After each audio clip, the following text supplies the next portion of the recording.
News is always happening. We have it covered for you with John Justice, morning 6 till 10. On 104.1 The Truth. Tucson's News Talk FM. Leave the children alone! Leave them alone! It's a never-ending parade of stupid. Today it's a book, new children's book, incites debate. Vegan is love! No, it should be titled, Vegan is Dumb. It heralds the widespread benefits of veganism, stirring more pots than PETA. I think it's a joke there.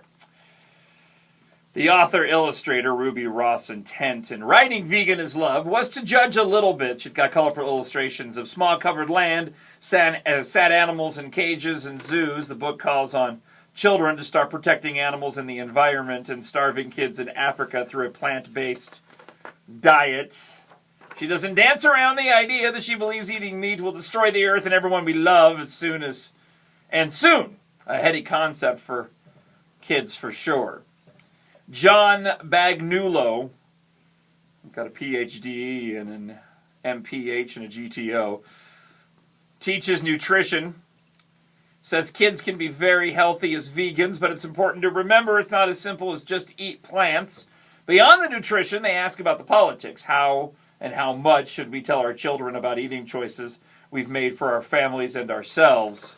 You know, unless you want your kids to turn into little radical progressive PETA Greenpeace versions of Hermione Granger from Harry Potter, just let them be kids for crying out loud, because that's what'll happen. They'll be just these snooty, just annoying little bratty kids telling everybody else how to live their lives, instead of just letting your kids find out on their own. I'm not saying they don't need to eat healthy by any stretch of the imagination.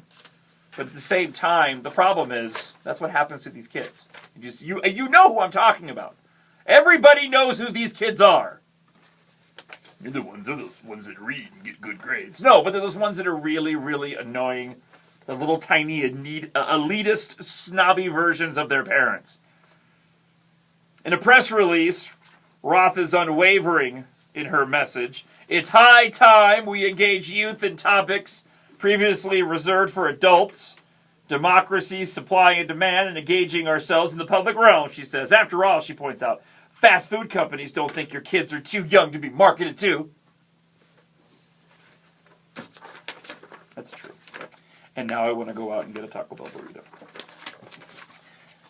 In the meantime, a Democratic congressman is trying to give the federal government the power to, you ready? Might be a bit of an overreach, perhaps. Federal government the power to regulate in public school pizza.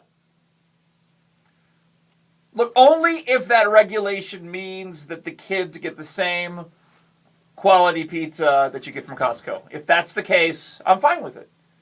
If we're going to be regulating pizza for children, let's make sure we're regulating the quality of pizza they're getting in school. Because let's be honest, the pizza they get in school is awful. It's awful. If we're going to regulate it, then let's give them some quality pie. That's not what he wants to do, by the way.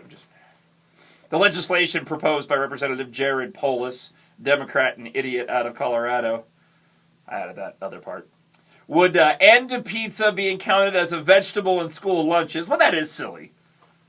It does have tomato sauce on it, but I mean, come on.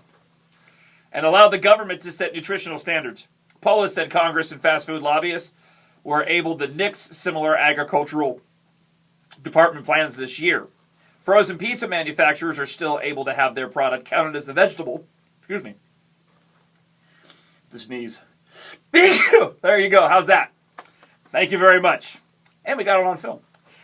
And for its tomato paste content, the congressman said he's got nothing against pizza in school lunches, but it shouldn't be considered a vegetable because it includes sugar, salt, and other ingredients that carry a high amount of fats and carbohydrates, while childhood obesity and type 2 diabetes remain a major concern. Pizza has a place in school meals, but equating it with broccoli, carrots, and celery seriously undermines the nation's efforts to support children's health and their ability to learn through better school nutrition. You know, unfortunately, though, they will use this as a means to go and regulate a whole bunch of other food.